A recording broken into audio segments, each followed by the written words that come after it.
বুদ্ধি আল্লাহর দেয়া এক অমূল্য নিয়ামত। কিন্তু শুধু বুদ্ধিমান হলেই মানুষ সফল বা সম্মানিত হয় না। সেই বুদ্ধিকে সঠিক পথে ব্যবহার করতে পারাই প্রকৃত প্রজ্ঞা।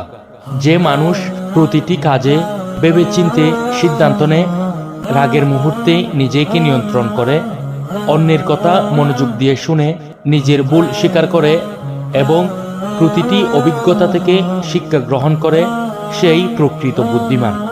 বুদ্ধিমান মানুষ কখনো অহংকার করে না, কারণ সে জানে মানুষের জ্ঞান সীমিত এবং প্রতিদিনই নতুন কিছু শেখার আছে।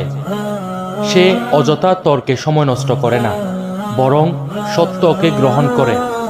সে মানুষের দুর্বলতা নিয়ে হাসাহাসি না করে সাহায্যের হাত বাড়িয়ে দেয়। তার কথায় থাকে ভদ্রতা, কাজে থাকে সততা।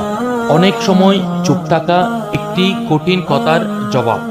ইসলামের দৃষ্টিতে বুদ্ধির সঠিক ব্যবহার অত্যন্ত গুরুত্বপূর্ণ। বুদ্ধি এমন একটি আমানত যা মানুষকে সত্য মিথ্যা, ভালো মন্দ, ন্যায় অন্যায় পার্থক্য বুঝতে সাহায্য করে।